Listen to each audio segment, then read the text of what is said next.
नमस्कार, मैं हूं अंकुर और आप देख रहे हैं सत्य हिंदी का न्यूज बुलेटिन। एक नजर अब तक की सुर्खियों पर। ईरान के supreme leader Ayatollah Ali Khamenei ने पहले ईरानी सैन्य अधिकारियों को इजरायल के खिलाफ जवाबी हमले के लिए तैयार रहने को कहा। अब ईरान के सुप्रीम लीडर के करीबी सहयोगी ने चेतावनी दी है कि अगर ईरान के अस्तित्व को खतरा होता है तो तेहरान को अपने न्यूक्लियर डॉक्ट्रिन को बदलने के लिए मजबूर होना पड़ सकता है। पूर्व विदेश मंत्री और ईरान के सर्वोच्च नेता सैयद अली खामनेई के सलाहकार कमाल खराजी की डरावनी टिप्पणियां और ईरान और इजरायल के बीच पूर्ण युद्ध की आशंका के बीच आई हैं, जो पूरे इलाके में संकट पैदा करेंगे। उन्होंने साफ और जोर देकर कहा कि ईरान के पास परमाणु हथियार बनाने की तकनीकी क्षमता है। क्या ईरान इस बार इजरायल पर हवाई हमला नहीं करेगा और पिछले 2 बार इस्तेमाल की गई रणनीति से अलग रणनीति बनाएगा? इस अटकल को ईरानी नौसेना की एक बड़ी घोषणा से और बल मिल गया है। ये घोषणा हूतीस द्वारा एक नए नौसैनिक हमले के हथियार का अनावरण करने के कुछ ही दिनों बाद आई है। बता दें, ईरान के नौसेना प्रमुख रियर एडमिरल शाहराम ईरानी का कहना है कि 2 नए ईरानी युद्धपोत जल्द ही रवाना होने वाले हैं। ये ऐलान अमेरिकी रिपोर्ट्स के बीच आया है, जो कह रही हैं कि ईरान जल्द ही अमेरिकी राष्ट्रपति चुनाव से पहले यानी 5 नवंबर से पहले हमला करने वाला है। ईरानी ने कहा है कि सहन डिस्ट्रॉयर को बड़े अभ्यासों में भाग लेने के बाद उत्तरी हिंद महासागर के पानी को सुरक्षित करने के मिशन पर तैनात करने के लिए जल्दी से तैयार किया जा रहा है। उन्होंने कहा कि जाग्रोस डिस्ट्रॉयर नौसेना में सबसे नया और सबसे उन्नत डिस्ट्रॉयर है, जिसे युद्ध और खुफिया मिशन दोनों के लिए डिजाइन किया गया है। इजरायल गजा पर लगातार हमले कर रहा है। अब गजा के सरकारी मीडिया ने बताया है कि उत्तरी गजा में आवासीय भवनों पर 2 इजरायली हवाई हमलों में 50 से अधिक बच्चे मारे गए हैं, जिनमें कुल 84 फिलिस्तीनी मारे गए हैं। इन हमलों को क्रूर नरसंहार बताया गया है। पिछले कुछ घंटों में हिजबुल्लाह ने इजरायल पर दूसरा हमला किया है। पहले इजरायल ने शनिवार तड़के कहा कि सेंट्रल इजरायली शहर टीरा में एक रॉकेट हमले में कई लोग घायल हो गए। बताया गया कि 7 लोगों को घावों के साथ अस्पताल ले जाया गया, जिनमें छर्रे से घायल लगभग 20 वर्षीय पुरुष शामिल हैं। एमडीए ने एक तस्वीर और वीडियो भी साझा किया, जिसमें एक बुरी तरह से क्षतिग्रस्त हमी इमारत को घेर लिया गया था। इजरायली पुलिस ने पुष्टि की है कि 2 नवंबर की सुबह हिजबुल्लाह द्वारा दागे गए रॉकेट हमले के बाद कम से कम 19 लोग घायल हो गए हैं। अल जजीरा ने तेल अवीव के उत्तर पूर्व में हशरोन शहर पर हिजबुल्लाह के रॉकेट हमले की सूचना दी। इससे पहले अरब इजरायली शहर टीरा में एक इमारत पर रॉकेट गिरने से कम 11 लोग घायल हो गए थे।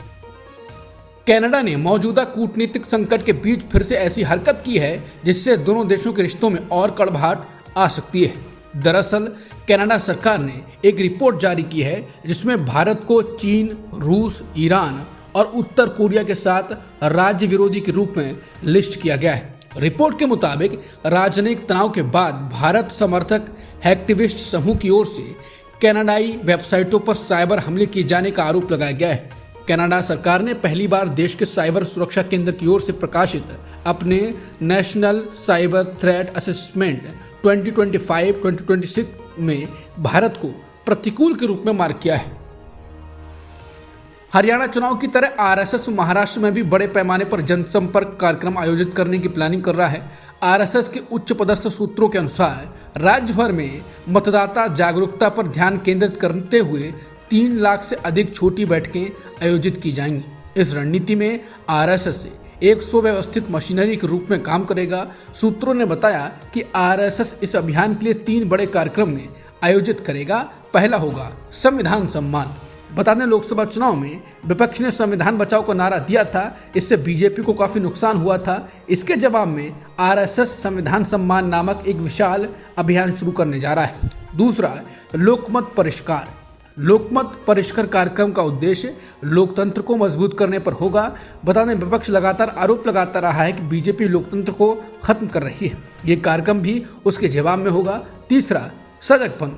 इसमें आरएसएस लोगों से वोट डालने से पहले सावधानी से एक बार चिंतन करने का आग्रह करेगा। महाराष्ट्र में शिवसेना सांसद अरविंद सावंत की शिंदे गुट की प्रत्याशी शाइना एनसी के खिलाफ की गई टिप्पणी से बवाल शुरू हो गया है। शाइना एनसी ने सांसद की टिप्पणी को घोर आपत्तिजनक और महिला सम्मान के खिलाफ बताया। शाइना ने नागपाड़ा पुलिस थाने में सावंत के खिलाफ मामला दर्ज कराया। पुलिस ने मामला दर्ज कर लिया है। बता दें, अरविंद सावंत ने शायना के शिंदे गुट से चुनाव लड़ने पर सवाल उठाया और कहा कि हमारे यहाँ चुनाव में इम्पोर्टेड माल नहीं चलता है। उनके इस बयान पर शायना एनसी ने सोशल मीडिया पर आपत्ति जताते हुए कहा कि महिला हूं, माल नहीं। शायना ने सामत पर आरोप लगाते हुए कहा कि एक वरिष्ठ नेता होने के बावजूद महिलाओं की इज्जत करना नहीं जानते हैं, ये बड़े शर्म की बात है। महाराष्ट्र के मुख्यमंत्री एकनाथ शिंदे से जब सवाल पूछा गया कि क्या एकनाथ शिंदे ही महायुति में सीएम पद का चेहरा है, इस सवाल के जवाब में उन्होंने कहा कि अभी तो मैं यहाँ टीम का लीडर हूँ, अभी हम टीम के तौर पर काम कर रहे हैं। हमारा लक्ष्य महायुति की सरकार लाना है और जनता का विकास करना है। महाविकास आघाड़ी और कांग्रेस पर निशाना साधते हुए एकनाथ शिंदे ने कहा कि चुनाव को चुनाव की तरह से लड़ा जाता है। हम किसी को कमजोर नहीं समझते, जनता ये तय करती है कि किसे जिताना है।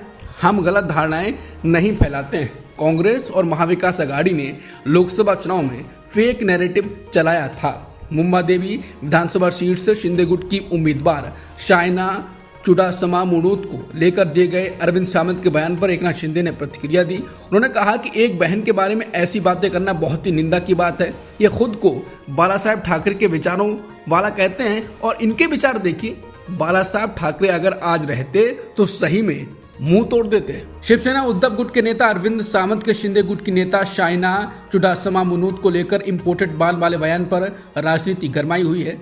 अब उद्धव गुट के नेता संजय राउत ने एक सावंत के पक्ष में बयान दिया है। उन्होंने कहा कि कोई अपमान नहीं हुआ है। क्या कहा अरविंद सावंत जी ने? इतना ही कहा कि जो महिला उम्मीदवार है वो मुंबा देवी में से बाहर आई है, इम्पोर्टेड माल है। अगर इम्पोर्टेड माल है बाहर का, उसमें महिला का अपमान कहाँ से हो गया? इसके साथ ही संजय राउत ने विपक्षी पार्टियों पर आरोप लगाते हुए कहा कि आपने सोनिया गांधी जी के बारे में क्या कहा था, प्रियंका गांधी जी के बारे में क्या कहा है आपने? आप एक बार इतिहास खंगाल लीजिए 10-15 सालों का। उद्धव गुट के नेता ने बयान दिया कि बाहर का माल है तो बाहर का माल है, इम्पोर्टेड है। बाहर से अगर कोई व्यक्ति चुनाव लड़ता है तो उसे लोग कहते हैं कि ये बाहर से आया व्यक्ति है, यहाँ का नहीं है, स्थानीय नहीं है, भूमि पुत्र नहीं है, ये भूमि कन्या नहीं है। इतना ही तो कहा है, उसका इतना मुद्दा बनाने की जरूरत नहीं है। महाराष्ट्र विधानसभा चुनाव में अलग अलग पार्टियों से बागी हुए करीब 50 नेताओं ने निर्दलीय नामांकन दाखिल किया। महायुति के सबसे अधिक 36 बागी नेताओं ने पर्चे दाखिल किए हैं, तो वहीं महाविकास आघाड़ी के 14 बागी निर्दलीय मैदान में उतरे हैं, जिसकी वजह से महायुति और महाविकास आघाड़ी की टेंशन बढ़ने वाली है। महायुति गठबंधन में शामिल बीजेपी में बगावत का दौर सबसे ज्यादा देखा गया। पार्टी के 19 बागी नेताओं ने टिकट न मिलने पर निर्दलीय चुनाव लड़ने का फैसला किया है। प्रधानमंत्री मोदी के कांग्रेस के वादों पर किए गए एक्स पोस्ट पर अब पार्टी के नेता और संचार प्रभाग के महासचिव जयराम रमेश ने पलटवार किया। जयराम रमेश ने कहा कि नॉन बायोलॉजिकल प्रधानमंत्री का क्या कहना।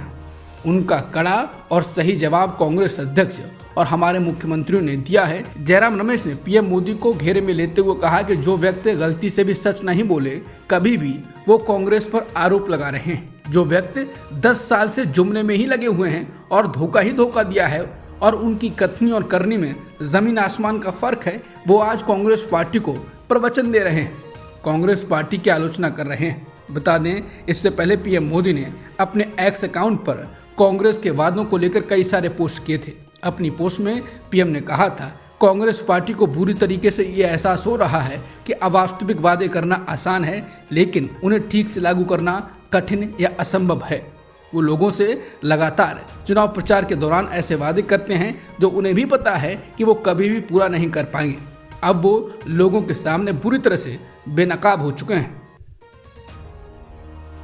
नीतीश कुमार को लेकर बहुत दिनों से कयास लगाए जा रहे हैं। सबकी नजर नीतीश पर तब और लग जाती है जब नीतीश कुमार चुप्पी साध लेते हैं और चुप्पी के बाद नीतीश सीधे धमाका ही करते हैं। अब ऐसा ही बिहार में एक बार फिर हो रहा है।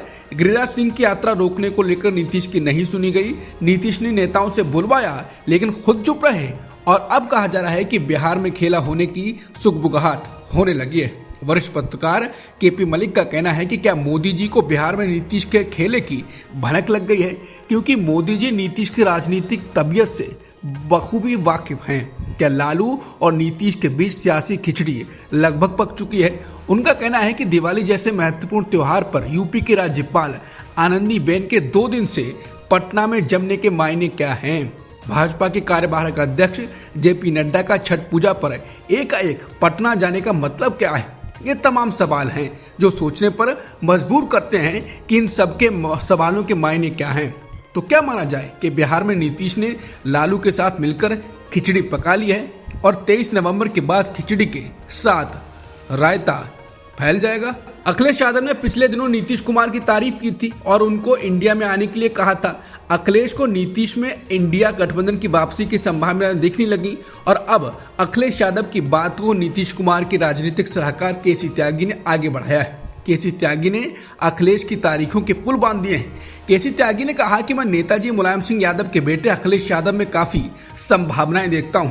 हिंदी अखबार अमर उजाला को दिए साक्षात्कार में केसी त्यागी ने कहा कि मैं नई पीढ़ी के लोगों में निसंदेह प्रखर लोगों में अखिलेश यादव में काफी संभावना देखता हूं। उन्होंने जिस तरह से पीडीए का गठन किया है, अपने पिता की तरह अपने जनाधार के प्रति निगाहवान हैं जितना मुलायम सिंह थे। अब इसके राजनीतिक मायने निकाले जा रहे हैं। कहा जा रहा है कि इंडिया गठबंधन को मजबूत करने के लिए नए सिरे से कवायद चल रही है।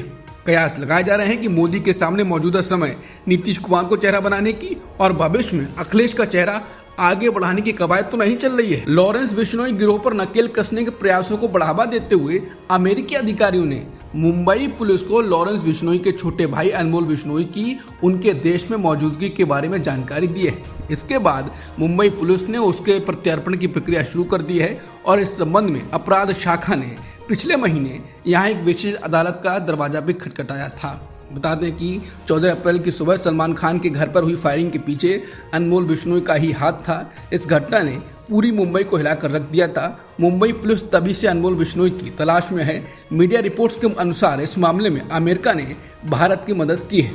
अमेरिकी एजेंसियों ने भारत को अनमोल का ठिकाना बताया है। ऐसे में क्राइम ब्रांच ने अनमोल को अरेस्ट करने के लिए अमेरिकी अदालत से इजाजत मांगी है। बता दें, अनमोल बिश्नोई लॉरेंस का छोटा भाई है। अनमोल गोल्डी बरार और रोहित गोदारा के साथ मिलकर बिश्नोई गैंग को ऑपरेट करता है। पुलिस को पहले लगता था कि अनमोल बिश्नोई कनाडा में रहता है, मगर हालिया जानकारी के अनुसार अनमोल बिश्नोई अमेरिका में है। हाल ही में एनआईए ने भी अनमोल बिश्नोई पर 10 लाख का इनाम घोषित किया था। कुल मिलाकर अगर प्रत्यार्पण प्रक्रिया को मंजूरी मिल जाती है तो मुंबई पुलिस की क्राइम ब्रांच को उसकी हिरासत मिल जाएगी। हालांकि संयोग की बात यह है कि मुंबई पुलिस को लॉरेंस बिश्नोई की हिरासत नहीं मिली है, जो इस समय गुजरात की ही साबरमती जेल में है। रिपब्लिकन उम्मीदवार ट्रंप ने मिशिगन के डेयरबॉर्न इलाके में अपना चुनाव प्रचार किया। ट्रंप के चुनाव प्रचार के दौरान भीड़ के एक हिस्से ने फ्री फिलिस्तीन के नारे भी लगाए। बता दें, मिशिगन एक स्विंग स्टेट है और इसके शहर डेयरबॉर्न में अरब अमेरिकी समुदाय की अधिकता है। दूसरी तरफ अपने प्रचार अभियान के तहत डेमोक्रेटिक उम्मीदवार कमला हैरिस लगातार पहली बार वोट डालने वाले जेन-ज़ी वोटरों को लुभाने की कोशिश में हैं। हालिया की गई एक रैली में कमला हैरिस ने जेन-ज़ी वोटरों को संबोधित करते हुए कहा कि मुझे सच में जेन-ज़ी पीढ़ी से प्यार है। मुझे पता है कि आप लोग बंदूक रखने के कानून और जलवायु संकट जैसी समस्याओं में बदलाव के लिए बेताब हैं। हैरिस ने वोटर से कहा कि आपका वोट आपकी आवाज है और आपकी आवाज ही आपकी ताकत है। स्पेन में आई बाढ़ की वजह से अभी तक कम से कम 200 लोगों की जान जा चुकी है। कई लोगों के लापता होने की खबरें भी हैं। इमरजेंसी टीमें लापता लोगों के लिए तलाशी अभियान को जारी रखे हुए हैं। अभी भी मरने वालों की संख्या में इजाफे की आशंका जताई जा रही है। अब तक की सुर्खियों में इतना ही। बाकी खबरों के लिए बने रहिए सत्यहिंदी.com के साथ।